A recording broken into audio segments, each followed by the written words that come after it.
BBC Nepali सेवाको साँझपखबाट प्रदीप बस्यालको नमस्कार। आज कार्यक्रममा सरकारले पार्टी फुटाउने प्रावधान खुकुलो पारिएको अध्यादेश ल्याएसँगै प्रमुख प्रतिपक्षीको प्रतिवादमा उत्रने चेतावनी, विभाजनका लागि वैधानिक आधार प्रदान गर्ने र लोकतान्त्रिक प्रणालीभित्र चरम विकृति र भ्रष्टता भित्र्याउने जुन तयारी गरिँदैछ यो विषय अत्यन्त आपत्तिजनक, निन्दनीय र अस्वीकार्य छ। काबुलमा लुटपाटका विवरणबीच सर्वसाधारणका घरमा प्रवेश नगर्न तालिबानद्वारा आफ्ना लडाकुहरूलाई निर्देशन। त्यहाँबाट उद्धार गरिएका 100 भन्दा धेरै नेपाली आज काठमाडौँ आइपुगे। अनि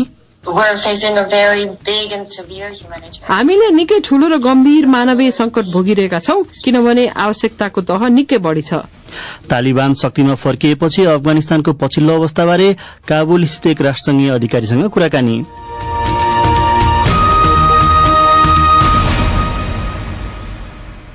तर सबैभन्दा पहिले आजका प्रमुख विश्व समाचार।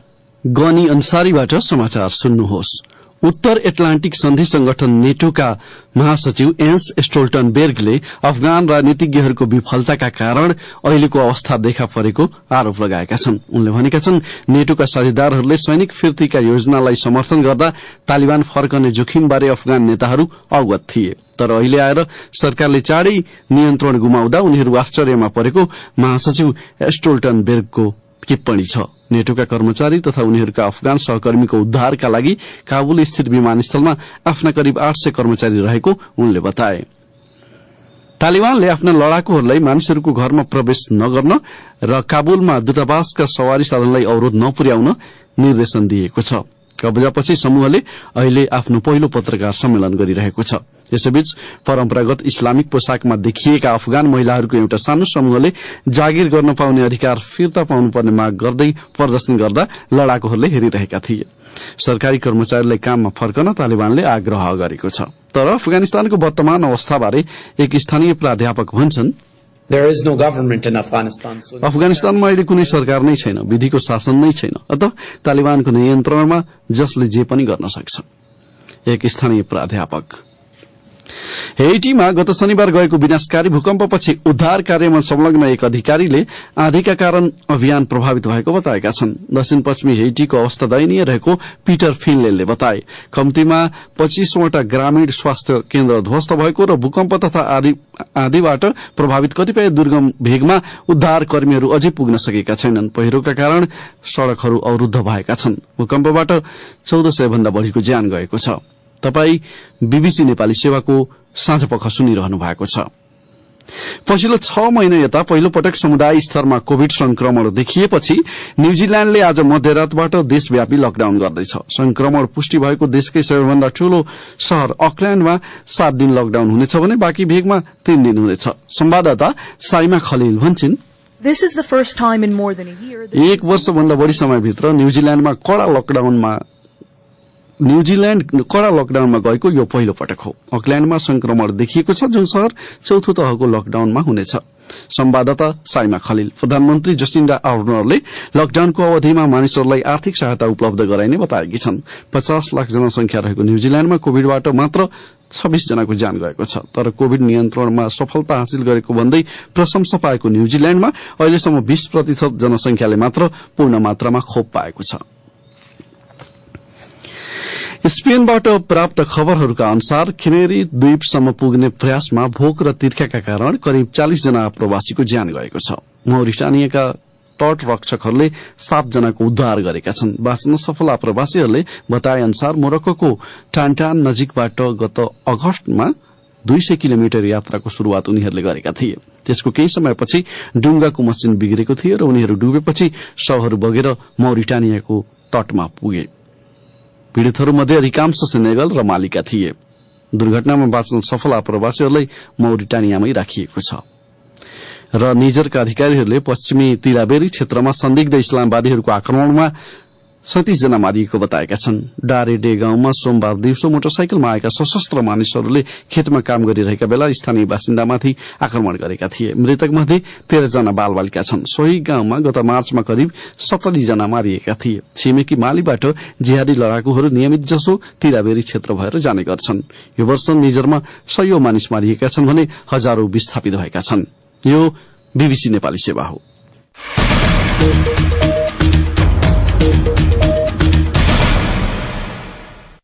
साँझ पखमा पुनः स्वागत छ। नेकपा एमालेमा केपी शर्मा ओली र माधव कुमार नेपाल पक्षबीच अन्तर्द्वन्द चलिरहँदा सरकारले राजनीतिक दल विभाजन सहज हुने गरी अध्यादेश सिफारिश गरेको जनाएको छ। बीबीसीसँग कुरा गरेका सरकारका 2 जना मन्त्री र राष्ट्रपति कार्यालयका एक अधिकारीले उक्त अध्यादेशमा केन्द्रीय समिति वा संसदीय दलमा 20% भन्दा बढ़ी जुट्न सकेमा छुट्टिएर नयाँ दल गठन गर्न सकिने प्रावधान राखिएको पुष्टि गरे, तर उनीहरू त्यसबारे थप बोल्न चाहेनन्। मंगलबार नै राष्ट्रपति विद्यादेवी भण्डारी समक्ष विधेयक प्रमाणीकरण गर्न पठाइएको बताइए पनि यो समाचार तयार पार्दासम्म त्यो जारी हुन सकेको छैन। सरकारको त्यस्तो सिफारिशलाई कतिपय राजनीतिक विश्लेषक तथा सत्ता गठबन्धनकै नेताहरूले उनीहरूकै शब्दमा प्रधानमन्त्री देउवा पूर्व प्रधानमन्त्री केपी ओलीकै बाटोमा अघि बढ़न खोजेको आरोप लगाएका छन्। थप विवरण सुनौ। गत वैशाखमा दल विभाजन गर्ने अध्यादेश जारी गरेको विषयमा चौतर्फी विरोध भएपछि ओली नेतृत्वको सरकारले एक सातामै उक्त अध्यादेश फिर्ता लिएको थियो। नयाँ अध्यादेशले नेकपा एमालेमा असन्तुष्ट देखिएको माधव नेपाल समूहलाई अलग पार्टी दर्ता गर्न बाटो खोल्ने विश्लेषण गरिएको छ। आजै पार्टीका नेताहरूसँगको एउटा भर्चुअल संवादमा नेता नेपालले पार्टी विभाजनको मोडमा उभिएको बताएका छन्। हालको कानूनी व्यवस्थाले 40% केन्द्रीय सदस्य र सांसदहरूको हस्ताक्षरले मात्र कुनै दलबाट अलग भएर नयाँ दल गठन गर्न सकिने व्यवस्था गरेको छ। तर अध्यादेश ल्याउने विषयको नेपाली कांग्रेस एवं नेपाल समूहकै कतिपय नेताहरूले विरोध गरेका छन्। एमाले अध्यक्ष केपी शर्मा ओलीले आफ्नो संसदीय दलको बैठकमा बोल्ने क्रममा कांग्रेस नेतृत्वको सरकार आफ्नो पार्टी फुटाउन लागेको आरोप लगाउँदै त्यो उनीहरूका लागि उनकै शब्दमा महँगो पर्ने बताएका छन्। आजै पत्रकारहरूसँग बोल्दै एमाले प्रवक्ता प्रदीप गेवालीले भने, संसद अधिवेशनलाई आकस्मिक रूपले अन्त्य गरेर पार्टी विभाजनका लागि अध्यादेश ल्याउने, प्रमुख प्रतिपक्ष दलभित्रका केही अराजक र पदोन्मुख व्यक्तिहरूलाई विभाजनका लागि वैधानिक आधार प्रदान गर्ने र लोकतान्त्रिक प्रणालीभित्र चरम विकृति र भ्रष्टता भित्र्याउने जुन तयारी गरिँदैछ यो विषय अत्यन्त आपत्तिजनक, निन्दनीय र अस्वीकार्य छ। यो व्यवस्थाले जनता समाजवादी पार्टीको आधिकारिकता पाउन नसकेको महन्त ठाकुर समूहलाई समेत नयाँ दल गठनको लागि बाटो खोल्ने बताइएको छ। जसपामा उपेन्द्र यादव समूहलाई निर्वाचन आयोगले आधिकारिकता प्रदान गरेसँगै उक्त दलले महन्त ठाकुर सहित उनको समूहका केन्द्रीय कार्यकारिणी समितिका नेताहरूको हैसियत पार्टीको साधारण सदस्यको रूपमा खुम्चाएको छ। बीबीसी संवाददाता अशोक दाहालसँग कुरा गर्दै एकजना राजनीतिशास्त्री लोकराज बरालले अध्यादेशबाट धेरैजसो काम हुन थाल्नुले संसदकै महत्व कमजोर पारिएको बताउँछन्।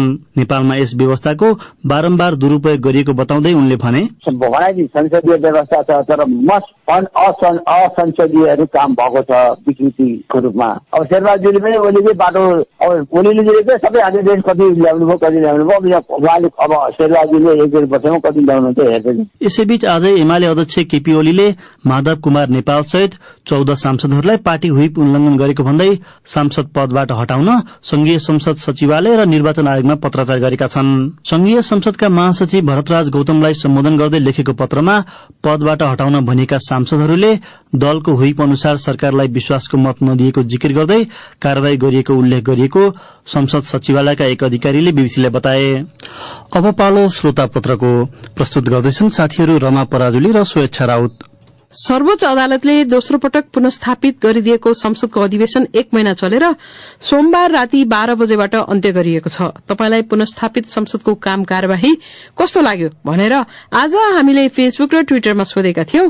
प्राप्त जवाफमध्ये केहीलाई हामीले यहाँ समेटेका छौं। ट्विटरमा विशाल रेग्मी लेख्छन्, अघिल्लो पटक प्रतिपक्षमा रहेका नेताहरूले तत्कालीन सरकारले प्रतिनिधि सभा निकममा बनायो भनेर आलोचना गरेका थिए, तर यो सरकारले पनि खासै कुनै काम दिन सके जस्तो लागेन। आफू सरकारमा पुग्न फगत खुड्किलो बनाउनु बाहेक कुनै उपलब्धि देखिएन। कृष्ण पाठकको धारणा छ 2 पटक भंग भएको प्रतिनिधि सभा पुनस्थापना हुँदा अब त केही गर्छ कि भन्ने सबै नागरिक आशावादी थिए। आखिर देश र जनताको पक्षमा केही भएन। हतार हतारमा संसद अधिवेशन अन्त्य गरी अध्यादेश मार्फत कानून ल्याई देश चलाउन खोजियो। मीना आचार्य लेख्छिन्, मलाई ठीक लागेन। यही अध्यादेश ओली सरकारले ल्याउँदा बेठिक हुने, तर अहिलेको सरकारले ल्याउँदा राम्रो हुने हो र? यो कस्तो राजनीतिक खेल हो? हाम्रो फेसबुक पेजमा दीपन विश्वकर्माले लेखेका छन्, पुनस्थापनाको औचित्य पुष्टि गर्न सक्नु पर्थ्यो, त्यो भएन। हठातमा गलत मनसायले संसद अधिवेशन गर्नु पुरै गलत हो। एसिड पीड़ित महिलाको पक्षमा आएको अध्यादेश र केही जरूरी ठानिएका अध्यादेश निष्क्रिय पार्न हुन्न थियो, त्यसलाई टेबल गरेर पास गर्नु पर्थ्यो। पूर्ववर्ती सरकारकै जसरी अघि बढ़न खोज्नु यो सरकारप्रति नागरिकको पहिलो गाँसमै ढुङ्गा जस्तो हो। चन्द्र तामाङको तर्क छ, हिजो केपी शर्मा ओलीले संसद विघटन गरेर ठिकै गरे जस्तो लाग्यो। यो संसदले कुनै काम गर्न सक्दैन भन्थे यो प्रमाणित भयो। यो 1 महिनाको अवधिमा प्रधानमन्त्री शेरबहादुर देउवालाई विश्वासको मत दिने बाहेक खासै औचित्य अर्थ देखिएन संसदको। सुशीला खनाल लेख्छिन्, जुन जोगी आए पनि कानै चिरेका भनेको यस्तै हो। हिजो आफूहरू सत्ता बाहिर हुँदा ठूलठूला आशा जनतालाई देखाउने, अनि अहिले आएर आफूहरूबीच कुनै भागभण्डार नमिलेर तनाव छ। उता जनता भने फेरिएको सरकारले केही गर्ला कि भनेर दिनदिनै रेडियो र टिभीमा समाचार कुरिरहेका हुन्छन्। अब त अति भइसक्यो। पुरानै परिपाटीबाट वाक्क भएका हामीले नयाँ नीति र काम देख्नै नपाइने भयो। इन्द्रनारायण श्रेष्ठ लेख्छन्, यस्तो विषम परिस्थितिमा पनि देश र जनताको पक्षमा साहसिक निर्णय र काम गर्ने सोचाइ देखिएन। अब लागौं अफगानिस्तान। सोमबार त्यहाँ लुटपाट भएका विवरणबीच तालिबानले आफ्ना लडाकुहरूलाई मानिसहरूको घरमा प्रवेश नगर्न र काबुलमा दूतावासका सवारी साधनलाई अवरोध नपुर्याउने आदेश दिएको छ। यसैबीच केही बेर अघि तालिबानले अफगानिस्तान आफ्नो नियन्त्रणमा लिए यताकै पहिलो पत्रकार सम्मेलन शुरू गरेको छ, जहाँ तालिबानका प्रवक्ताले उनकै शब्दमा 20 वर्षको संघर्षपछि विदेशीलाई निकालेको बताउँदै त्यो पूरै देशको लागि गर्वको विषय भएको बताएका छन्। बीबीसी विवरणमा आधारित रिपोर्ट सुनौ गनी अन्सारीबाट। तालिबान समूहले कसैको घरमा प्रवेश नगर्न र खास गरी काबुलमा दूतावासका सवारी साधनलाई अवरोध नपुर्याउन आफ्ना लडाकुहरूलाई आदेश दिएको छ। लडाकुहरू सोमबार लुटपाटको घटनामा संलग्न रहेका विवरण बीच त्यस्ता कार्य नगर्न निर्देशन दिँदै समूहका उपनेता मौलवी याकुबले श्रव्य आदेश पठाएका हुन्। तालिबान समूहले क्रमिक रूपमा आत्मविश्वास बढ़ाउँदै लगेको छ। सबै सरकारी कर्मचारीलाई काममा फर्कन आग्रह गरिएको छ र समातिएमा लुटेराहरूलाई कड़ा सजाय दिने चेतावनी दिएको छ। राजधानी काबुलका केही हिस्सामा बेकरी र औषधि पसलहरू आज खुलेका छन् भने सड़कमा थप गाड़ीहरू देखिएका छन्। शहरभरि लडाकुहरूले सुरक्षा जाँच स्थल खड़ा गरेका छन्। काबुल स्थित अन्तर्राष्ट्रिय विमानस्थलमा सैनिकद्वारा कूटनीतिज्ञ र नागरिकको उद्धार कार्य पुनः शुरू भएको छ। ब्रिटिश उद्धार अभियानको नेतृत्व गरिरहेका सर बेन कीले काबुल स्थित विमानस्थल अघिल्लो दिनको तुलनामा शान्त रहेको बताएका छन्। अफगानहरूले भविष्यको अनिश्चितताको सामना गरिरहेकाले विमानस्थलमा दुखद दृश्य देखिएको उनले बताए। तालिबानले विमानस्थलका द्वारमा सुरक्षा दिइरहेका छन्। तालिबानले कब्जा गरेपछि अफगान शरणार्थी र अप्रवासीको सम्भावित ओहिरोलाई लिएर युरोपका राजनीतिज्ञहरूले चासो व्यक्त गरेका छन्। गनी अन्सारी। अफगानिस्तानको राजधानी काबुल स्थित अमेरिकी राजदूतावासमा सुरक्षा गार्डको रूपमा काम गरिरहेका 118 जना नेपालीहरू उद्धारपछि मंगलबार बिहान काठमाडौँ आइपुगेका छन्। उनीहरूलाई अहिले काठमाडौँको सामाकोशी स्थित एउटा आइसोलेसन केन्द्रमा लगिएको नेपाली सेनाका प्रवक्ता सन्तोष बल्लभ पौडेलले हाम्रो साथी फणिन्द्र दाहाललाई बताए। अमेरिकी सेनाले उनीहरूलाई उद्धार गरेर काबुलबाट कुवेत पठाएको र त्यहाँबाट उनीहरू चार्टर्ड विमान मार्फत नेपाल आइपुगेको बताइएको छ। उनीहरूलाई स्वागत गर्न अमेरिकी अधिकारीहरू त्रिभुवन अन्तर्राष्ट्रिय विमानस्थल काठमाडौँ पुगेका थिए। नेपालको परराष्ट्र मन्त्रालयले अफगानिस्तानमा झण्डै 1400 नेपालीहरू रहेको आफूसँग जानकारी रहे पनि स्पष्ट संख्या थाहा नभएको बताउँदै आएको छ। हाल काबुलमा रहेका एकजना नेपाली कमलदीप भारतीले हाम्रा साथी कमल परियारसँग भने, कतिपय दाजुभाइहरू बाहिर एजेन्ट मार्फत आउनु भएर बस्नुभएका, होटलहरूमा बस्नुभएका, अलपत्र पर्नुभएको छ, उहाँको भिसा नलागेको हुनसक्छ, पासपोर्ट साथमा नभएको पनि हुनसक्छ। कतिपय अब चाहिँ प्रोसेसिङ गर्दा गर्दै अहिलेको यहाँको यो स्थितिले गर्दाखेरि भयभीतले गर्दाखेरि एजेन्टहरू पनि यहाँ हिँडिसकेको भागिसकेको अवस्था पनि छ। उहाँहरूको लागि चाहिँ हामी यस्तो यस्तो अवस्थामा चाहिँ बाहिर कम्पनीमा जोडिएको छैनौं भन्ने दाजुभाइहरूलाई चाहिँ प्रथम गराएता प्रथम प्रियोरिटी दिनु होला भन्न चाहन्छु। नेपाल सरकारले अफगानिस्तानमा रहेका नेपालीहरूको उद्धारलाई आफूले प्राथमिकतामा राखेको भन्दै त्यसका लागि परराष्ट्र मन्त्रालयको मध्य एशिया, पश्चिम एशिया तथा अफ्रिका महाशाखाका प्रमुखको संयोजकत्वमा एउटा कार्यदल गठन गरिएको जनाएको छ। चर्चा फेरि पनि अफगानिस्तानमा विकसित घटनाक्रमसँग सम्बन्धित नै। सोमबार बसेको मन्त्री परिषद बैठकपछि नेपाल सरकारका प्रवक्ता एवं मन्त्री ज्ञानेन्द्र बहादुर कार्कीले अफगानिस्तानमा विकसित घटनाप्रति सरकारको गम्भीर चासो रहेको बताएका छन्। तालिबानले त्यहाँको सत्तामा नियन्त्रण कायम गरेसँगै काबुलमा विकसित घटनाक्रमबाट दक्षिण एशिया र नेपालमा पर्न सक्ने प्रभावको सरकारले गम्भीर समीक्षा गर्नुपर्ने विज्ञहरूले बताएका छन्। सन् 1979 मा ठूलो संख्यामा तत्कालीन सोभियत संघका फौजहरू अफगानिस्तान प्रवेश गरेपछि नेपालले तत्कालै सार्वभौम सत्तामाथि हस्तक्षेप गरिएको भन्दै विदेशी फौजहरू फिर्ता गर्न सार्वजनिक रूपमा माग गरेको थियो। यतिखेर नेपालले अफगानिस्तानमा विकसित पछिल्लो घटनाक्रमलाई कसरी हेरिरहेको छ भनेर bbcnepali.com का लागि त्यसबारे रिपोर्ट तयार पारेका हाम्रा साथी फणिन्द्र दाहाललाई हामीले सोधेका छौं। खास गरी त्यहाँ जुन नेपाली कामदारहरू सुरक्षा गार्डको रूपमा कार्यरत छन् उनीहरूको उद्धारलाई 1 नम्बर प्राथमिकतामा राखेर सरकारले कामहरू गर्नुपर्छ भन्ने आवाज उठेको छ र अब अफगानिस्तानबाट विदेशी फौजहरू फिर्तीको कार्यतालिका पहिला नै निर्धारण भइसकेको तर त्यसमा सरकारले बेलैमा तत्परता नदेखाएको कारण अहिलेसम्म अब तथ्याङ्कहरू समेत नभएको भनेर विज्ञहरूले धेरै चिन्ताहरू जनाइरहेका छन्। नेपाल सरकारले भाइबरहरूको नम्बरहरू दिएर केही व्यक्तिहरू आफ्नो सम्पर्कमा आउनु भएको छ भनेको छ तर त्यसतर्फ ठोस कदम चालेको छैन।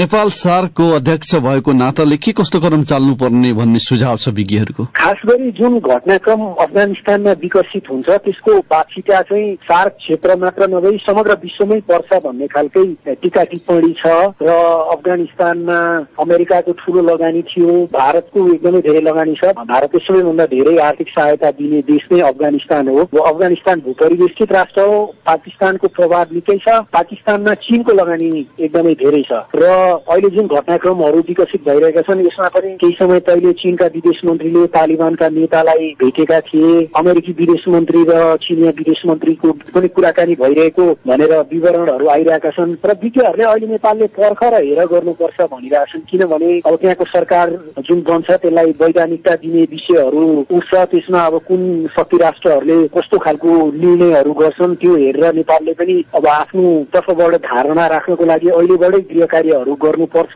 भनेर भनिएको छ र यसमा चाहिँ अरू राष्ट्रहरू विशेष गरी छिमेकी राष्ट्रहरू दक्षिण एसियाका अरू देशहरूको कस्तो धारणा आउँछ त्यसलाई हेर्नुपर्छ भनिएको छ र अर्को कोणबाट के पनि भनिएको छ भने अब जुन किसिमको सहज ढंगले तालिबानहरूले त्यहाँ सत्तामा नियन्त्रण जमाए उनीहरूले वैधानिकता पाउने निश्चित छ। त्यो भएर भोलिका दिनमा यदि क्षेत्रीय संगठन सक्रिय भयो भने उनीहरूको वैधानिक प्रतिनिधित्व चाहिँ तालिबानहरूले नै आफ्नो देशको वैधानिक प्रतिनिधित्व गर्न सक्छन् भन्ने कोणबाट पनि धारणाहरू आइरहेछ।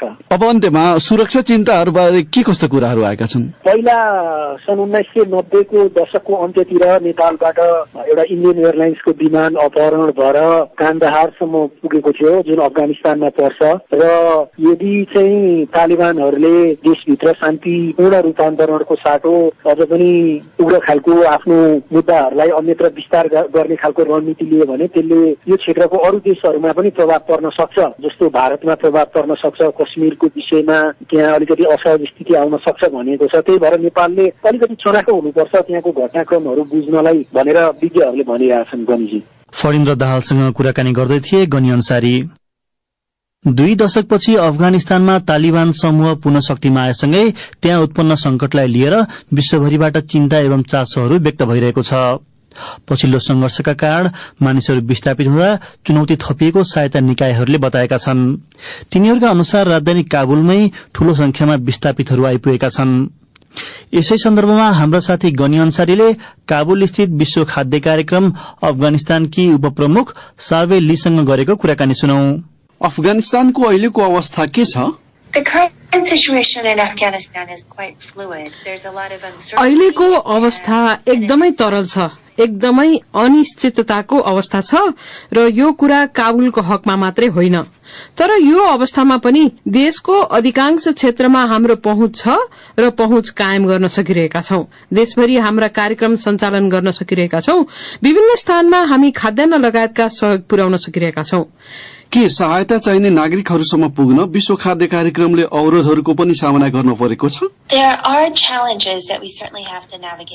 चुनौतीहरू छन्, केही अवरोध हुन सक्छन् जसलाई हामीले चिर्नुपर्ने हुन्छ। सुरक्षा र बन्दोबस्ती सम्बन्धी चुनौती छन्, हामीले प्रयास जारी राखेका छौं र अघि मैले भने झै लडाई भएका ठाउँका मानिससम्म पनि पुग्न सकिरहेका छौं। त्यसका लागि निरन्तर सामान जुटाइरहनु पर्यो र मानिसहरूसम्म पुर्याइरहनु पर्यो। अहिले हामीले हेरिरहेको एउटा कुरा यो वर्षको बाँकी समयका लागि अफगान नागरिकको सहयोगका निम्ति विश्व खाद्य कार्यक्रमलाई $20 करोड़ आवश्यक पर्नेछ। तपाईले अवरोधको सामना गर्नुपर्ने हुन सक्छ भन्नुभयो, कस्तो खालको अवरोधको कुरा गर्नुभएको हो? उदाहरणका लागि विस्थापितहरू जम्मा भएका काबुलमा अहिले जस्तो विपदको अवस्था छ, सहायता सामग्री वितरण गर्ने स्थानहरूमा समस्या देखिन सक्छ। अरू अवरोधको कुरा गर्नुपर्दा सीमा नाका भएर सहायता सामग्री ल्याउने कुरा हुन सक्छ। अफगानिस्तानमा उत्पन्न मानवीय संकटलाई सम्बोधन गर्नका निम्ति तपाईहरूले के गर्न लाग्नु भएको छ? निश्चित रूपमा हामी यही रहेर सहयोग गरिरहनेछौं। सहयोग चाहिएका मानिसहरूलाई सहायता सामग्री उपलब्ध गराउने कामलाई हामीले जारी राख्नेछौं। सहयोग चाहिने मानिसहरूको पक्षमा वकालत गर्ने कामलाई हामीले निरन्तरता दिनेछौं। त्यसमा स्रोतमा पहुँचको कुरा, सहायता सामग्री र सेवामा सुरक्षित पहुँचको विषय पर्छन्। तत्काल सहायता चाहिने मानिसहरूको अनुमानित संख्या कति होला? अहिले प्रत्येक 3 मध्ये 1 जना अर्थात करिब 1,40,00,000 मानिसले भोकमरीको सामना गर्नु परेको छ। 20 लाख बालबालिका कुपोषणको मारमा छन्। त्यस्तो हुनुको पछाडि 2 वर्षदेखि अफगानिस्तानले झेल्नु परेको खडेरी, सामाजिक आर्थिक चुनौती, कोविड-19 का कारण भएको महँगी र अन्य विविध पक्ष छन्। त्यसमा सबैभन्दा प्रमुख कारण असुरक्षा रहेको छ र यी सबैले अन्त्यमा खाद्यान्न असुरक्षा निम्त्याउने हुन्। अनि यी समस्याहरूको सम्बोधन गर्न WFP का योजनाहरू के छन्? जुन बेला सहायताको आवश्यकता पर्छ त्यही बेला उपलब्ध गराउनका लागि हामी धेरै योजना बनाउँछौं र जाडो महिना शुरू हुँदै गर्दा सड़क बन्द हुनु अघि नै खाद्य सामग्रीहरू कतिपय स्थानमा पुर्याउनु पर्ने हुन्छ। ग्रामीण क्षेत्रका मानिसहरूको अवस्था कस्तो छ?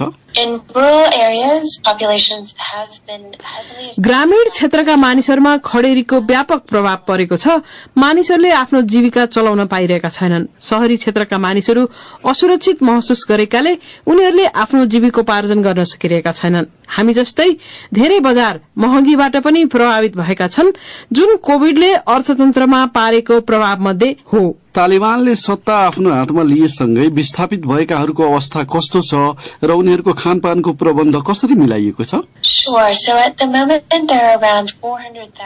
पछिल्लो संकटका कारण 4 लाख मानिस विस्थापित भएका छन् र WFP ले उनीहरूलाई देशैभरि सहायता उपलब्ध गराइरहेको छ।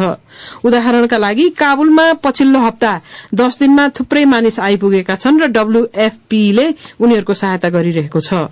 यति बेला हामीले 1200 घर परिवारलाई सहायता गरिरहेका छौं, जसमा झण्डै 8 देखि 9 हजार मानिस छन्। महिला र बालबालिकाको अवस्था चाहिँ कस्तो छ?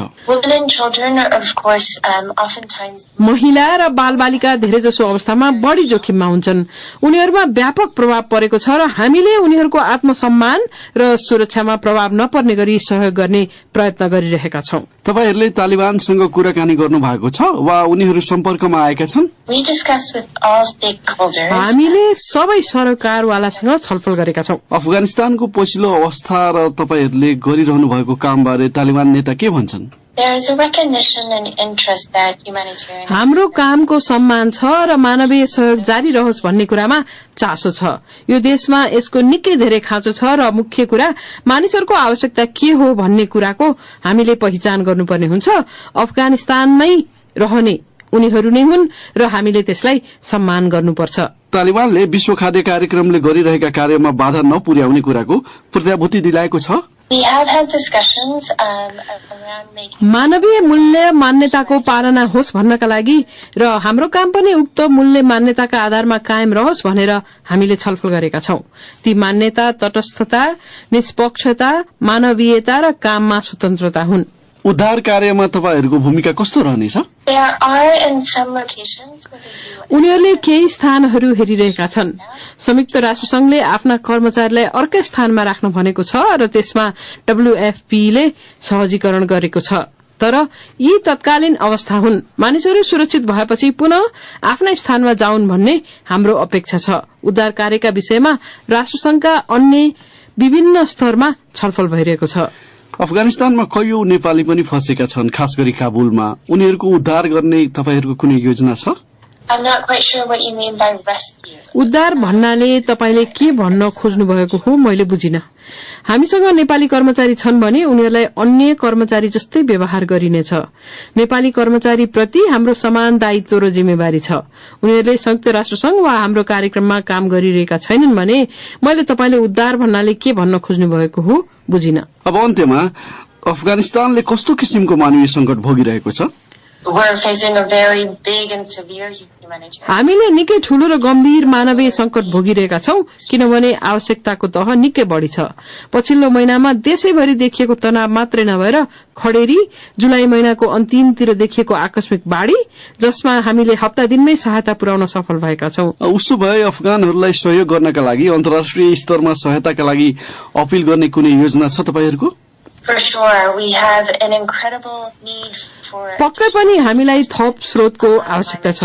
मैले पहिले पनि भने हामीलाई यो वर्षभरि सहायता पुर्याउनका लागि आवश्यक पर्ने $20 करोड़ को कमी छ र त्यो सबभन्दा ठूलो आवश्यकता हो। काबुल स्थित विश्व खाद्य कार्यक्रम अफगानिस्तानकी उपप्रमुख सावे ली साथै गनी अन्सारीसँग कुरा गर्दै।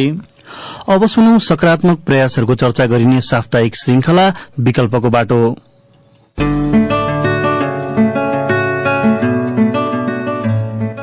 त्यहाँको प्रविधिहरू सबै सिकेर आएर गरेको कारणले अनि हामीलाई त्यो त्यहाँको भोगाई सबै हामीलाई अनुभव छ नि त, त्यो भएको कारणले गर्दा गर्नुपर्छ, हामीले गरे नहुने के छ र भन्ने जस्तो लाग्ने मनमा। गएको वर्ष हाम्रो ठाउँमा आएर तालिम गरेर उहाँहरू स्थानीय स्तरमा टिम गर्ने गरी चाहिँ अगाडि बढिराख्नु भएको छ। 10,000 जतिको टिम गएर गाउँमा कृषि काम सुरु गरियो।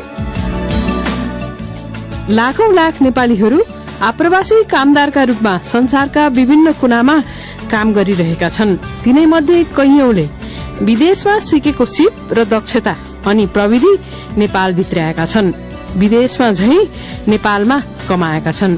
तिनै मध्ये एक इजरायल गएर आधुनिक कृषि कर्म सिकेर आएर नेपालमा त्यसको उपयोग गरिरहेका आराबा समूह बारे सकारात्मक कामबारे चर्चा गरिने हाम्रो साप्ताहिक कार्यक्रम विकल्पको बाटोमा हाम्रा पोखरा स्थित संवाददाता नारायण कार्कीले तयार पारेको यो रिपोर्ट। आराबा नेपाल मोडर्न एग्रिकल्चर लिमिटेड नामको कम्पनी स्थापना गरी लमजुङ जिल्लाको सुन्दर बजार नगरपालिका 3 चन्द्रेश्वरमा करिब 250 रोपनी जग्गामा कृषि कार्यका लागि कम्पनीले रु 18 करोड़ लगानी गरिसकेको बताइएको छ।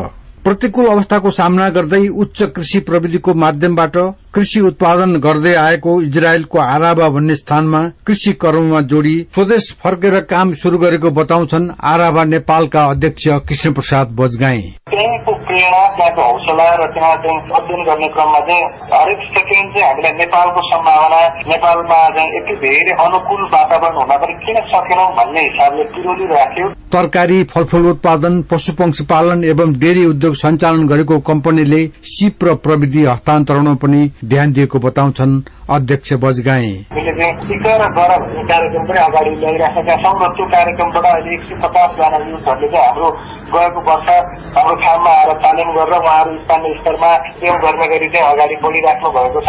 बेसीसर नगरपालिका 4 का ऋषिकान्त खनाल साथीहरू सहित चितवनबाट फर्केर पुनः कृषि कर्ममा संलग्न भएको बताउँछन्।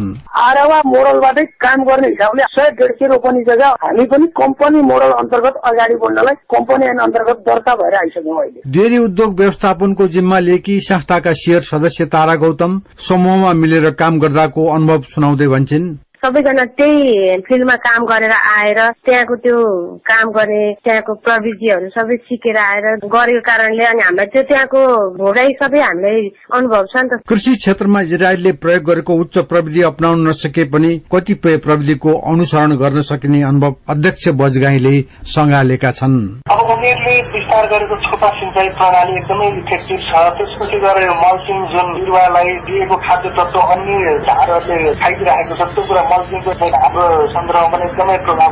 आफ्ना उत्पादन काठमाडौँ र पोखरामा समेत पुर्याउन थालेको आराबा नेपालले भविष्यमा गण्डकी प्रदेश र अन्य जिल्लामा पनि कार्यक्षेत्र विस्तार गर्दै लैजाने लक्ष्य राखेको छ। र विकल्पको बाटो प्रस्तुत गर्दै थिए साथी नारायण कार्की।